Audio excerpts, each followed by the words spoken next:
I kind of hinted at this earlier, but essentially radiation is going to create damage to the cell's DNA.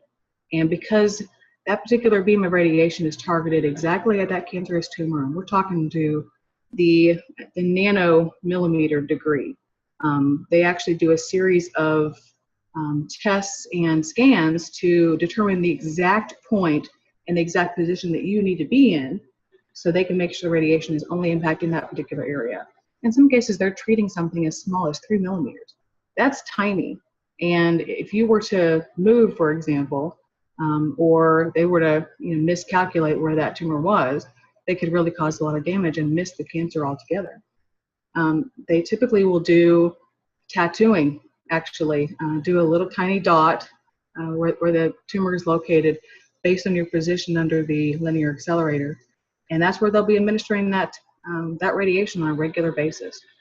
In most cases, people receive radiation every single day for a period of about 2 weeks to 6 weeks. And it is a somewhat arduous process. I really thought that radiation is going to be a piece of cake compared to chemotherapy.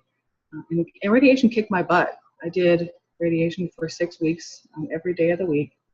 And I had it done to my breastbone. So there's a tumor behind my breastbone, and also my axilla, my armpit.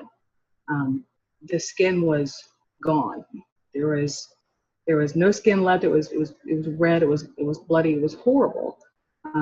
But it worked for a time, and it was the best defense to preventing the cancer from spreading further. So, mentioned this earlier, the cancer cells already have damaged DNA.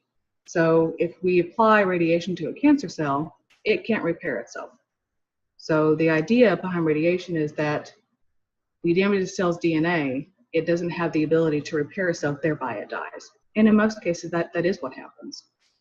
Another way that radiation causes cancer cell death is by the creation of free radicals. And free radicals basically generate an oxidative stress environment in the cancer cell. You've heard about free radicals versus antioxidants. It creates it out of balance in that situation where the free radicals actually overtake the cancer cell. And again, it's already damaged because that DNA is damaged and it can't repair itself, and it eventually dies.